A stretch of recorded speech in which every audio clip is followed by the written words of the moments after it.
오늘 교회 주시는 하나님의 말씀은 신약성경 마가복음 10장 32절부터 45절까지 말씀입니다. 신약 마가복음 10장 32절부터 45절까지 말씀을 한 절씩 교독해서 읽고 마지막 절을 합독해서 읽겠습니다. 제가 먼저 32절 읽겠습니다. 우리 한 절씩 교독하겠습니다. 예루살렘에 올라가는 길에 예수께서 그들 앞에 서서 가시는데 그들이 놀라고 따르는 자들은 두려워하더라. 이에 다시 12 제자를 데리시고 자기가 당할 일을 말씀하여 이르시되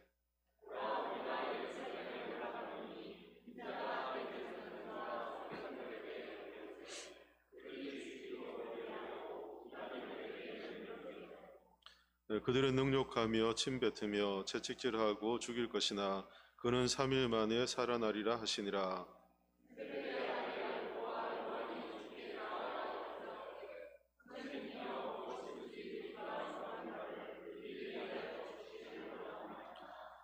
이르시되 너희에게 무엇을 하여 주기를 원하느냐?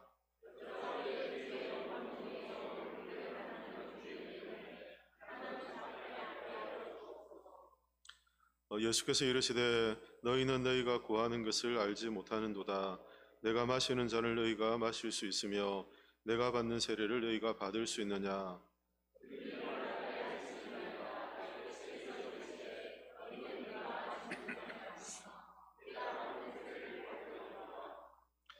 내 좌우편에 앉은 것은 내가 줄 것이 아니라 누구를 위하여 준비되었든지 그들이 얻을 것이니라.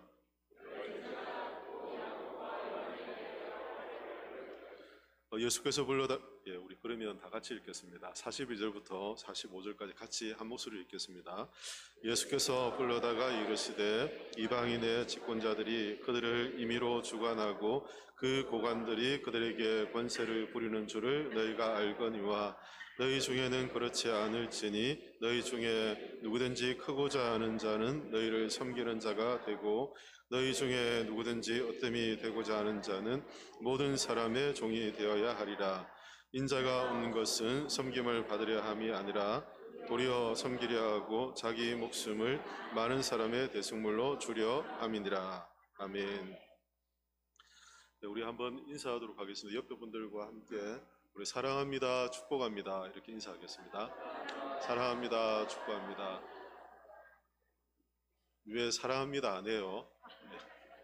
네, 우리 모르는 분들은 사랑합니다 하면 어색하지만 부부가 앉아서 왜 사랑합니다 안 해요? 네. 사랑합니다, 축복합니다. 오늘 제목은 자리가 아닌 자세라는 제목입니다. 우리 한번 먼저 따라해 볼까요? 네, 하나님 나라는 자세입니다. 네, 자리가 아닌 자세라는 제목입니다. 예수님께서 예루살렘으로 올라가셨다 32절에 그렇게 말씀을 하십니다. 예수님이 제자들 앞에 서서 가셨다라고 성경이 말씀하며 제자들을 앞질러 가고 있는 예수님의 모습을 성경은 우리에게 설명을 합니다. 제자들을 이끌어 가시되 예수님이 앞장서서 예루살렘으로 올라가셨다는 겁니다. 그런데 이런 예수님의 모습을 보고 제자들은 좀 당황스러워했습니다. 그래서 성경에도 보면 놀라고 따르는 자들은 두려워하였다라고 이렇게 말씀합니다. 예수님을 따르는 제자들, 예수님이 예루살렘에 올라가는 것을 보며 놀라워하고 당황스러웠다 이런 말씀을 하죠. 제자들이 왜 이렇게 놀라고 당황스러워했을까요? 왜 그랬을까요? 33절, 34절에 있는 것처럼 예수님은 두 번이나 예수님이 예루살렘에 가시면 대제사장들에게 붙들리고 또 서기관에게 넘겨지게 되고 죽임을 당하고 또 능력과 침뱉음, 채찍질을 당하실 것이다라고 예수님께서 말씀하셨기 때문에요. 두 번이나 말씀하셨는데 예루살렘을 향하여 앞장서서 가시는 예수를 보면서 제자들은 좀 두려워하기도 하고 어리둥절하는, 놀라워하는 그런 모습들을 감출 수가 없었습니다. 그들을 향해서 예수님께서 세 번째 그 말씀을 하셨다라고 이렇게 말씀하시죠. 예루살렘에 가면 붙들려서 고난당하시고 죽으시고 3일 만에 살아나실 것에 대한 말씀을 예수님이 다시금 말씀을 하십니다. 예루살렘에 가는 길은 곧 예수님이 고난과 죽음의 길이라는 것을 예수님이 여러 번 말씀하셨죠. 그래서 제자들은 예수님이 그렇게 앞장서 가시는 것을 보면서 그 예수님의 뒤를 따르면서 주저주저하고 머뭇머뭇하면서 당황해하고 있는 그런 모습을 보게 됩니다. 그런데 참 놀라운 것은 이런 예수님의 예루살렘을 가시는 그 길 앞에 예수님의 제자들은 예수님과 전혀 다른 마음을 갖고 예수님을 대하고 있고 예수님을 따르고 있다는 것을 성경은 말씀해 주죠. 그 대표적인 제자들이 야고보와 요한입니다. 35절 보면 야고보와 요한이 예수님께 이런 부탁을 합니다. 예수님, 우리에게 소원이 하나 있는데 예수님께서 꼭 들어주셔야 됩니다. 꼭 이 소원은 예수님이 들어주셔야 됩니다. 라는 간청을 합니다. 그 간청이 뭐냐면 37절인데요. 37절 우리 같이 읽겠습니다. 여짜오되 주의 영광 중에서 우리를 하나는 주의 우편에 하나는 좌편에 앉게 하여 주옵소서. 아멘. 예루살렘을 향하여서 가시는 예수님, 그 앞장서서 가시는 예수님을 보며 두려워하고 당황스러워했던 제자들, 그러나 그 중에도 야고보와 요한은 예수님께 간청을 하며 꼭 이 부탁은 들어주십시오라고 부탁한 것이, 하나는 예수님이 영광 중에 계실 때 우리는 하나는 좌편에 또 하나는 우편에 예수님 옆에 앉을 수 있도록 그렇게 우리를 부탁을 들어주십시오라고 이렇게 간청을 합니다. 아마 야고보와 요한은 그들이 예수님을 따를 때 그들이 포기했던 것이 다른 어떤 제자들보다 좀 큰 것을 희생하고 아마 포기했다고 생각했던 것 같아요.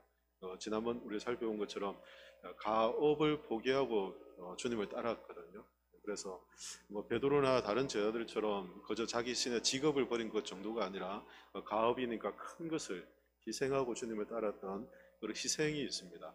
그래서 그런 희생에 따른 주님께서 자신들에게 돌려주실 것, 이런 것들을 좌편, 우편이라고 이렇게 생각을 했던 것 같아요.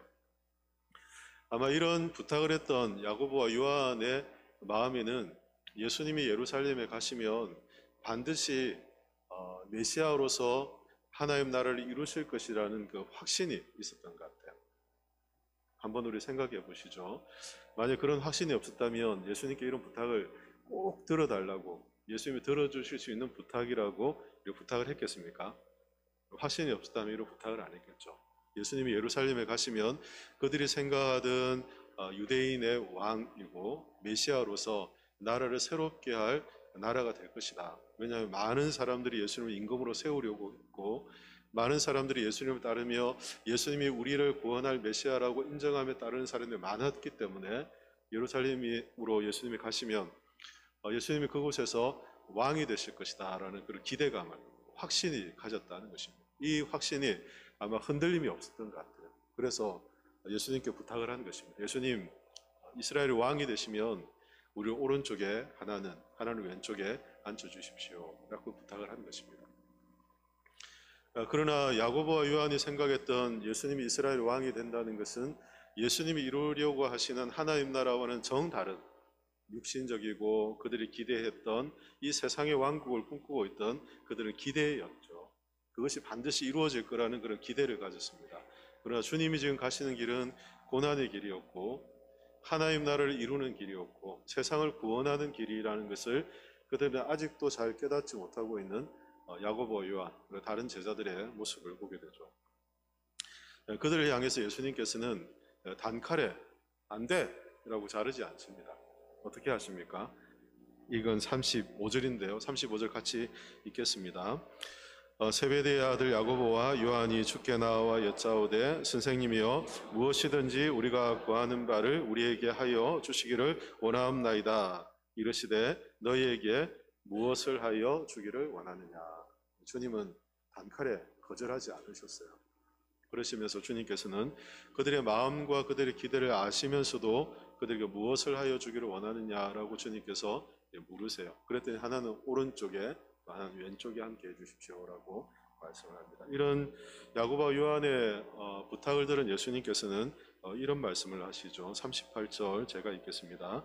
예수께서 이르시되 너희는 너희가 구하는 것을 알지 못하도다. 내가 마시는 잔을 너희가 마실 수 있으며 내가 받는 세례를 너희가 받을 수 있느냐. 예수님께서는 야고보와 요한에게 뭐라고 말씀하십니까? 너희가 구하는 것을 너희도 알지 못한다 라고 이렇게 말씀하십니다. 하나님의 나라와 예수님이 가시며 이루시려고 하는 하나님 나라와 그들이 기대하는 것이 얼마나 차이가 있는지, 얼마나 동떨어진 것인지를 그들이 깨닫지 못하고 예수님께 구하는 것이다 하는 걸 예수님께서 이렇게 표현하고 계신 것이죠. 그러면서 주님이 가시는 길에 반드시 지나가야 될 것이 있는데, 주님이 가시는 그 길에는 반드시 거쳐가야 될 것이 있는데, 그게 뭐냐면 오늘 읽은 38절에 있는 말씀처럼 내가 마시는 잔과 내가 받는 뭐라고요? 예, 세례. 잔과 세례, 이 두 가지를 말씀을 하십니다. 너희가 알지 못한다, 너희가 구하는 것을 너희가 알지 못한다라고 말씀하시며, 내가 받는 잔, 내가 마시는 잔을 너희가 마실 수 있느냐, 내가 받는 세례를 너희가 받을 수 있느냐라고 이렇게 주님께서 물으시죠. 그랬더니 야고보 요한이 참 이렇게 대답하기를 아주 자신감 있게 그들이 말하되 39절에 보니까 할 수 있나이다 라고 이렇게 대답합니다. 예수님의 제자들이 그랬던 것처럼 베드로도 그랬고 빌립도 그랬고 많은 제자들이 예수님 앞에 이런 어떤 각오는 잘하는 것 같아요. 다짐이나 결단 이런 거 굉장히 잘했던 것 같아요. 그런데 각오를 잘 지켜가지 못했죠. 야고보와 요한도 그들이 할 수 있습니다. 네, 주님, 우리가 주님이 마시는 잔, 주님이 받는 세례, 우리도 얼마든지 할 수 있겠습니다 라고 대답했지만, 주님께서는 그 잔과 그 세례의 의미가 무엇인지 그들이 깨닫지 못하고 있다라고 말씀을 하십니다. 예수님이 마시는 잔이 어떤 잔입니까? 예수님이 마시는 잔은 어떤 잔이죠? 네? 예수님께서 십자가를 지시기 전 겟세마네 동산에서 기도하시잖아요. 하나님께 어떻게 기도하십니까? 아버지, 할 수만 있다면 이 잔이 제게서 옮겨지도록, 지나가도록 이렇게 기도하시잖아요. 그 잔이 어떤 잔이죠? 네? 네? 권사님이 오늘 좀 자신 없으세요? 크게. 이거 자신 없으신가? 예.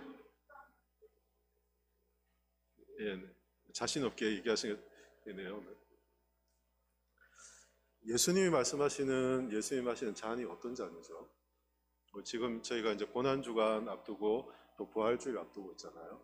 예수님이 마시는 잔, 예수님이 받으시는 세례가 과연 뭘까요? 우리 그래서 성경을 오늘 한 세 곳만 좀 찾아보면 좋을 것 같은데, 여러분 좀 오늘 번거로우시더라도 성경 한 세 곳만 찾겠습니다. 먼저 시편 75편 8절 말씀, 시편 75편 8절 먼저 찾으신 분이 좀 크게 한번 읽어주시겠습니까? 시편 75편 8절입니다.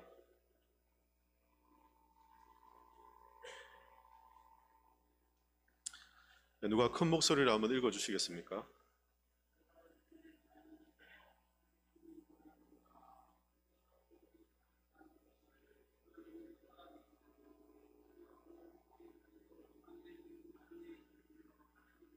아멘. 자, 시편 75편 8절에 보니까 여호와의 손에 무엇이 들려 있다고 합니까? 잔이 들려 있습니다. 잔이 들려 있는데 그 잔에는 무엇이 일어난다고요? 술 거품이 일어나고 있다. 여러분 한번 연상을 해보시고, 잔이 있는데 술 거품이 막 일어나고 있습니다. 거품이 일어나는 술, 대표적인 건 뭐가 있죠? 예? 잘 모르겠습니다. 네. 잘 모르겠습니다. 네. 이 거품은 그런 거품이 아닌 것 같아요. 그죠? 근데 거품이 일어나고 있습니다. 근데 속에는 뭐가 있다고요? 썩은 것이 가득한 잔이라고 말해요. 그러니까 이 거품은 어떤 거품입니까? 그 썩은 것이 가득해서 올라오는 거품이에요. 여러분 그 하수구나 오래된 썩은 물들이 이렇게 일으키는 거품, 여러분 한 번씩 보신 적 있으세요? 물이 오염되어서 일으키는 거품 있죠. 그 악취가 나고 가스를 일으키고 하는 거 있잖아요. 하나님의 손에 잔이 들리는데 그 손에 담긴 것이 무엇이냐면 가득한 것이, 썩은 것이 가득해요. 그래서 그 썩은 것으로 말미암아 이제 썩은 것으로 말미암아서 거품이 일어나는데 그 거품은 악취가 가득한 그런 것들이 하나님의 손에 들려 있는 거죠. 그런데 이것을 하나님께서 보니까 하나님이 쏟아내시나니 실로 그 찌꺼기까지도 땅의 모든 누구에게 기울이신다고요? 예, 악인에게 기울여 마시리로다. 이 잔을 누가 마시는 겁니까? 오염된 물 한 컵을 떠가지고 이렇게 마시라면 어떻게 하겠어요? 하나님이 악인들에게 이 악이 가득하고 거품이 가득한 이 잔을 부어서 그들에게 마시게 한다. 이런 말씀을 해요. 무슨 의미입니까? 이 잔은 어떤 잔이죠? 하나님이 그들의 세상의 악인들의 악을 심판하시는 하나님의 진노의 잔이라는 것을 알게 되죠. 악인들을 향한 하나님의 진노의 심판의 잔인 거예요. 그런데 이 진노와 심판의 잔을 누가 마신다고요? 예수님이 마신다고 지금 하시잖아요. 내가 마실 잔이라고 하잖아요. 악인들이 마셔야 될 잔을 누가 마신다고요? 예수님이 마신다. 예수님이 왜 이 악인의 잔을 마십니까? 세상의 모든 죄와 죄로 말미암은 악, 이 모든 것을 주님이 친히 담당하시고 세상이 져야 되고 세상이 마땅히 마셔야 될 진노의 잔이지만 주님께서 그것을 대신 받으시는 주님의 이제 내가 마실 잔이라고 이렇게 말씀하고 있죠. 한 곳 더 보겠습니다. 이사야 51장 17절 말씀입니다. 이사야 51장 7절입니다. 이사야 51장 7절입니다. 제가 오늘 세 곳만 찾는다고 했으니까 좀 귀찮더라도 좀 말씀을 같이 찾겠습니다. 7절, 51장 7절. 누가 한번 홍선희 집사님 한번 크게 한번 읽어주시겠습니까? 이사야 51장 17절. 네, 17절. 아니 17절. 네, 17절입니다. 51장 17절입니다.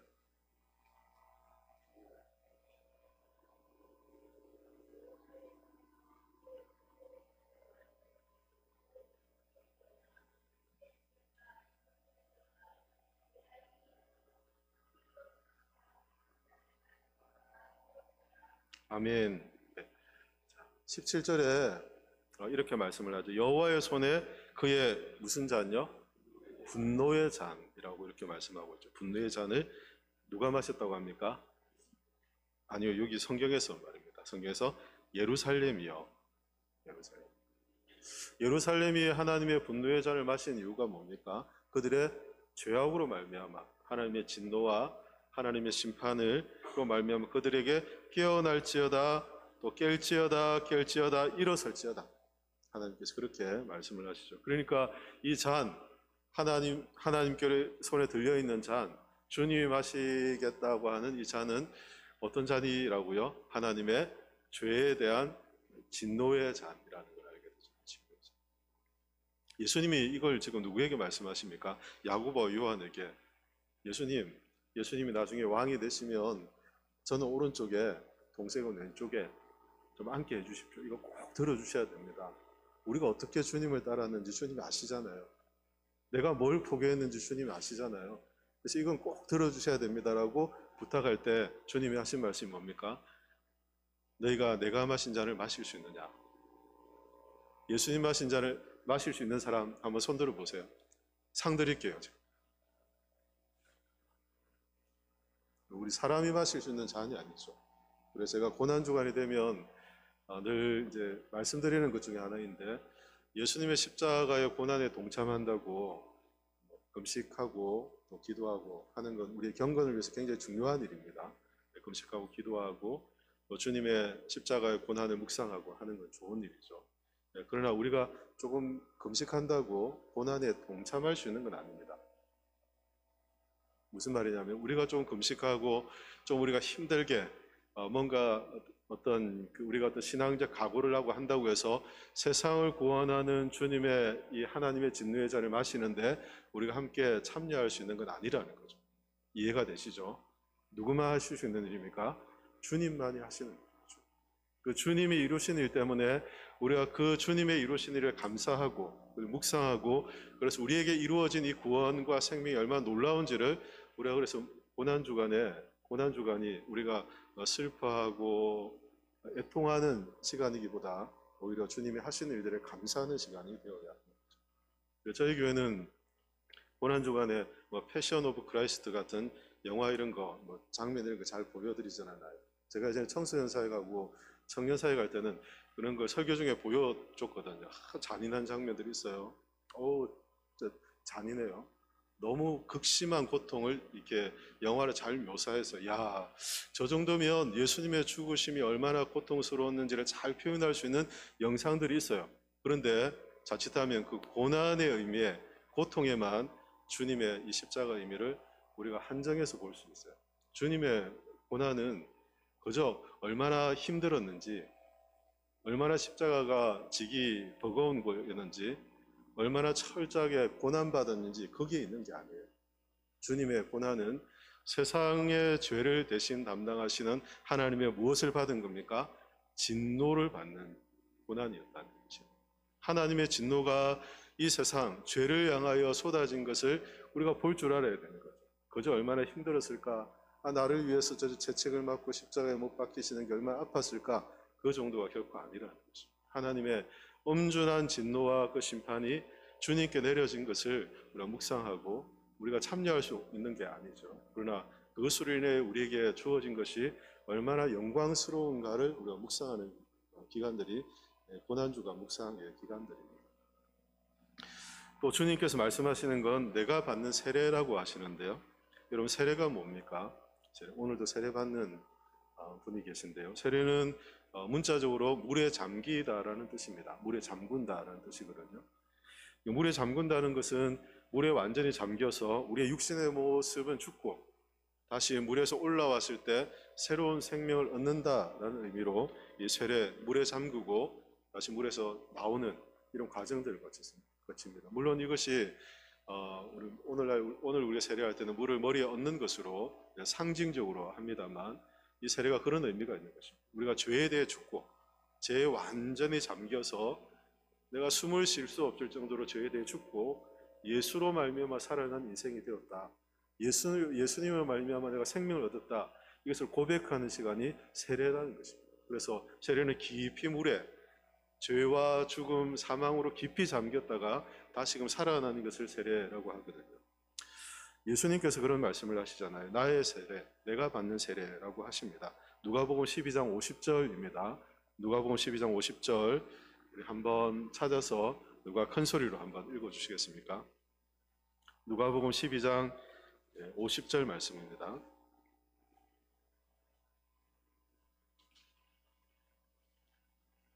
이제 더 안 찾겠습니다. 마지막이니까. 50절.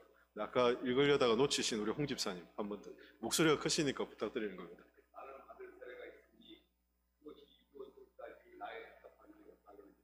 아멘. 나는 받을 세례가 있으니 예수님이 하신 말씀이거든요.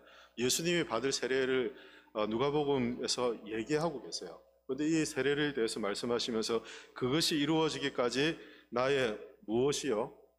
답답함이 어떠하겠느냐라고 말씀하십니다. 예수님이 왜 이런 말씀을 하셨죠?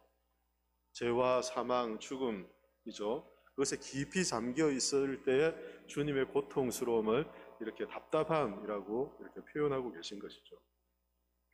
예수님의 십자가의 죽으심을 통해서 예수님께서는 십자가의 고난을 통해 세례를 받으신다라고 말씀하죠. 주님이 십자가에 죽으시고 장사되시고 사흘 만에 부활하시는 하나님의 능력으로 부활하신 이 모든 것을 예수님께서는 세례라고 이렇게 말씀하십니다. 다시 태어나는 것입니다. 다시 생명을 얻게 되는 것이죠.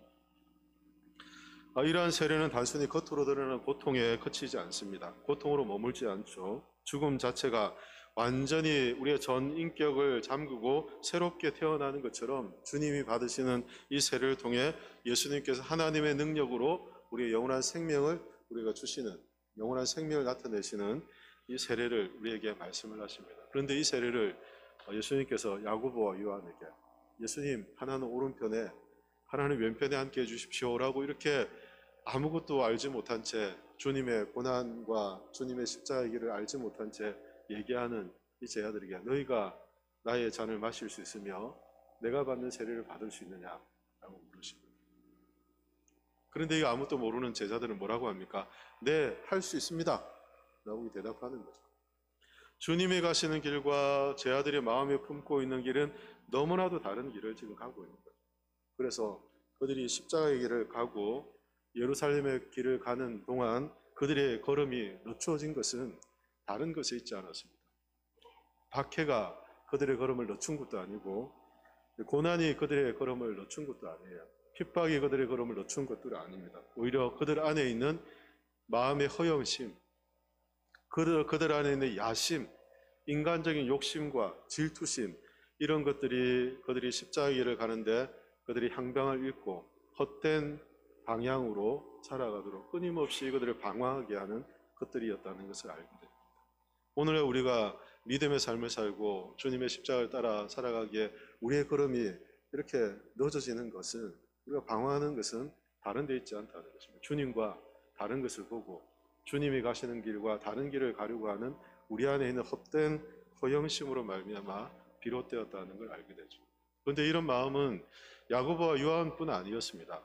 야고보와 요한 외에 다른 제자, 10제자도 똑같은 마음을 갖고 있다는 걸 성경이 말씀해 주죠. 본문 41절인데요. 본문 41절에 보면 10제자가 듣고 야고보와 요한에 대하여 무엇을 냈다고요? 화를 냈다. 나머지 10제자가 화를 낸 이유가 뭡니까? 왜 화를 냈을까요? 그들도 야고보와 요한과 그들이 기대하던 것과 다르지 않았기 때문이에요. 예수님이 왕이 되실 텐데, 예수님이 유대의 왕이 되실 텐데, 예루살렘을 회복하실 텐데, 그런 확신들은 제 아들에게 있었어요. 그래서 그들이 기대하던 왕이 될 거라고 확신하며 주님을 따랐어요. 그런데 그 좋은 자리를 너희들만 차지하려고, 왜 너가 그걸 먼저 얘기해? 나도 얘기하려고 했는데. 내가 앉아야 될 자리인데 왜 너가 앉으려고 해? 아니, 제자들 안에서 어떤 마음들이 일어났냐면 시기심과 경쟁심, 이런 것이 그들 안에 이 분노하는 마음을 일으켰다라고 말씀합니다.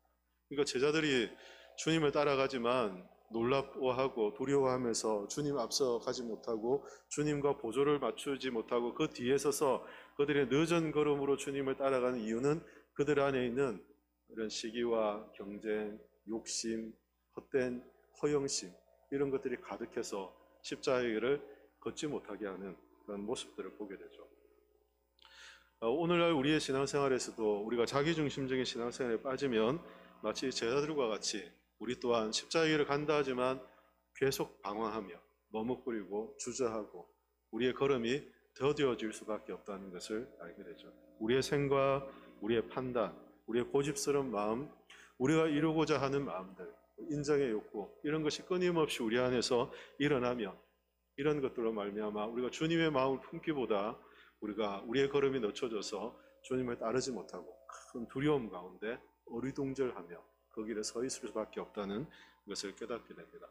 길가에 서 있는 제자들, 마가복음을 길복음이라고도 하거든요. 테올로지, 이제 길이라고 이제 표현하는데 이제 길 위의 복음이라고 합니다. 왜 길 위의 복음이라고 하냐면 마가복음의 많은 이제 이야기들이 길 위에서 이루어지거든요. 길 위에서 주님을 따르는 십자가의 길이 있는데 그 길 위에서 이루어지는 일들이 많이 소개되어 있습니다. 그래서 길복음이라고 신학자들이 하는 말이니까 틀린 건 아닐 겁니다. 그런데 지금 길 위에 서 있는 제자들은 어떻습니까? 그들이 길을 걷고 있지만 어디로 가야 될지 향방을 모르는 더딘 그들의 걸음. 계속 성경은 우리의 그런 말씀들을 보여주죠. 우리가 주님을 따른다고 하면서 주님과 다른 마음을 품고 가면 우리가 주님을 따라가지만 두려움과 염려로 인해서 우리가 온전히 주님을 따라 믿음의 삶을 살 수 없다는 것을 우리가 깨닫게 되죠. 이런 이제 모습들이 오늘날 우리들에게도 동일한 그런 모습들임을 우리가 말씀을 통해 깨닫게 됩니다. 우리가 섬겨야 되는 자리, 우리가 인정받아야 되는 자리, 내가 높아져야 되는 자리, 우리만의 기대치가 있죠. 그런 것들이 이루어지기를 바라며 우리는 자리에 대한 욕심을 갖고 어쩌면 신앙생활을 하고 있는지 모릅니다. 여러분들이 원하는 자리는 어떤 자리입니까? 내가 꼭 주님, 이것만은 주님께서 들어주셔야 됩니다라고 하는 자리는 어떤 자리입니까? 주님께서는 이런 제자들을 향해서 어떤 말씀을 하십니까? 자리가 문제가 아니라 하나님 나라는 뭐라고요? 자세라고 말씀하세요. 하나님 나라는 자리가 아닌 자세라는 것입니다. 어떤 자세요? 하나님을 향한 자세. 자, 우리 같이 읽어보겠습니다. 42절부터 45절 같이 읽겠습니다. 예수께서 불러다가 이르시되 이방인의 집권자들이 그들을 임의로 주관하고 그 고관들이 그들에게 권세를 부리는 줄을 너희가 알거니와 너희 중에는 그렇지 않을지니 너희 중에 누구든지 크고자 하는 자는 너희를 섬기는 자가 되고 너희 중에 누구든지 어뜸이 되고자 하는 자는 모든 사람의 종이 되어야 하리라. 인자가 온 것은 섬김을 받으려 함이 아니라 도리어 섬기려 하고 자기 목숨을 많은 사람의 대속물로 주려 함이니라. 아멘. 여러분 45절을 동그라미를 이렇게 다 쳐보세요. 45절. 마가복음에서 제일 중요한 구절, 중심 주제 구절이에요. 예수님께서 이 땅에 오신 목적과 이유를 말씀해요.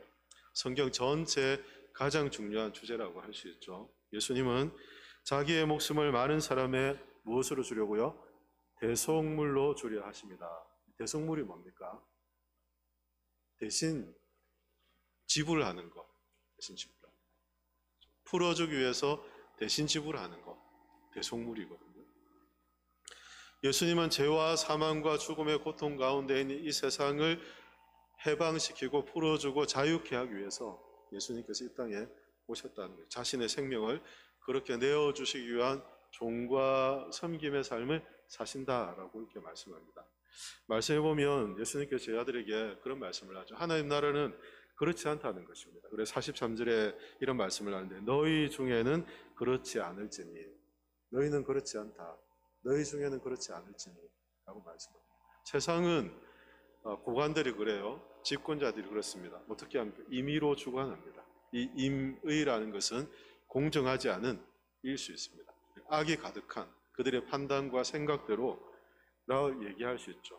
그래서 임의로 주관하고 권세를 부리는 권세로 알지만 너희는 그렇지 않을지니 하나님 나라 안에서 하나님의 자녀들은 어떻게 살아가야 될지를 두 가지로 말씀을 하시는데 그 첫 번째는 뭐냐면 크고자 하는 자는 섬기는 자가 되고 라고 말씀하죠. 어떤 사람이라고요? 섬기는 사람. 두 번째는 44절에 보면 누구든지 어떠함이 되고자 하는 자는 모든 사람의 뭐가 되어야 된다고요? 종이 되어야 된다. 두 가지입니다. 하나는 섬기는 자, 섬김. 두 번째는요, 종. 하나님 나라는 자리가 아니고 자세라고 말씀드렸잖아요. 어떤 자세요? 섬김과 종으로 살기 싫으니까 대답을 안 하시네요. 섬김과 종의 자세. 섬김의 자세와 종의 자세. 이것이 하나님 나라 안에 있는 너희는 세상과 다르다. 너희 중에는 그렇지 않을지니 라고 말씀하며 섬김과 종의 자세. 그것이 하나님 나라 백성들, 예수님의 제자들의 삶에 자세해야 된다는 것을 말씀하며 주님이 그렇게 그 길을 걸어가셨다는 것입니다. 그래서 45절도 보면 인자가 온 것은 섬김을 받으려 함이 아니라 도리어 섬기려 하고 자기의 목숨을 많은 사람의 대속물로 주려 하고 대속물에 동그라미 쳐서 종이라고 표시해 놓으세요. 종. 여러분 그 섬김은 헬라어로 보면 이제 디아코노스라는 표현이에요. 여러분 이제 익숙하게 여러분들 많이 들으셨을 것 같아서 제가 헬라어가 그렇습니다. 집사라고 표현할 때 헬라어의 원어가 같습니다. 섬긴다 하는 것은 집사의 일 이런 이제 표현이거든요. 집사, 디아코노스라는 것이고요. 종이라는 헬라어는 둘로스라는 헬라어입니다. 둘로스. 디아코노스와 둘로스. 섬기는 것과 종과 좀 다르게 표현을 합니다. 어원 자체가 전혀 다른 겁니다. 어떤 차이가 있을까요? 섬김과 종은 어떻게 다르죠? 섬기는 자와 종과 차이를 두라면 가장 큰 차이는 어떤 게 있을까요?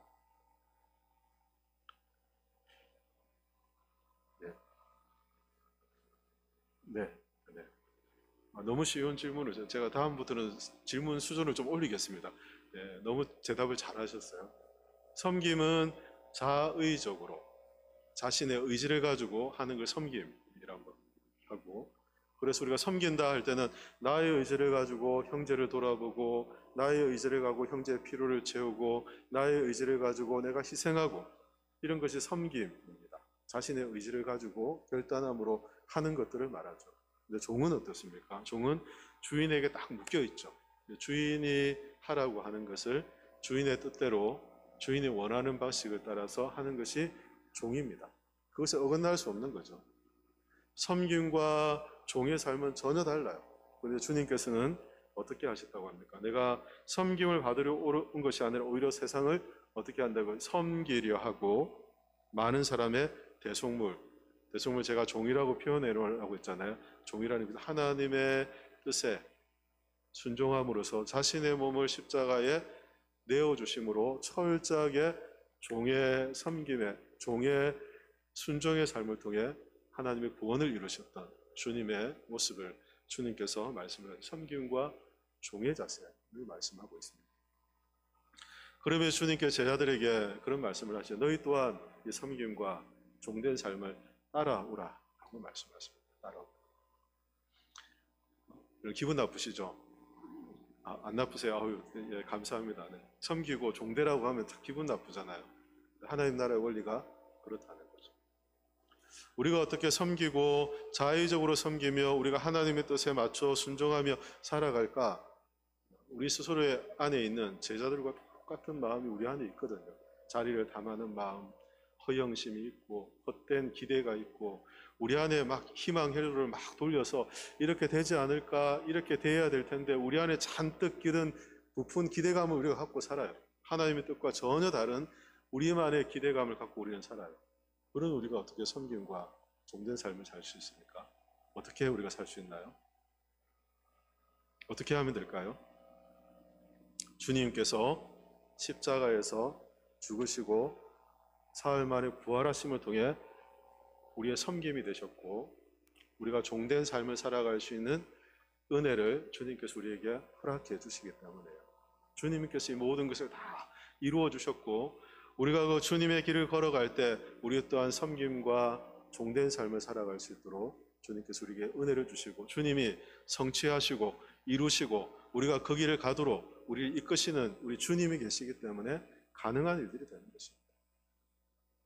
예수님은 자신을 따르는 제자들, 여전히 자신의 기대에 부풀어서 하나님 나라를 이해하지 못하는 제자들을 향해 낮아짐과 섬김, 종된 삶을 말씀하시며 주님이 친히 그것을 보여주시고 세상의 주권자들이 아니라 너희는 다를지니 너희는 주님의 길을 따르는 주님과 함께 그 길을 걷는 삶을 살도록 주님께서 부르시고 초청하십니다. 저는 우리 영광교회 모든 성도님들이 우리의 힘으로 우리가 섬기려고 하고 종된 삶을 살려면 우리는 백전백패 실패할 겁니다. 그러나 주님께서 이루신 일이 있고 주님의 공로가 있기 때문에 우리가 주님께로부터 오는 은혜를 기대하고 주님 우리를 도와주실 때 우리도 마땅히 그 길을 걷게 하시는 우리가 그 삶을 살게 하시는 은혜가 우리에게 있음을 확신하고 그래서 이 한 주도 하나님 나라의 가치를 품고 하나님 나라는 자리가 아니라 뭐라고요? 자세라는 이 믿음을 갖고 주님을 붙잡고 승리하는 복된 한 주가 되시기를 예수님의 이름으로 축원합니다. 기도하겠습니다.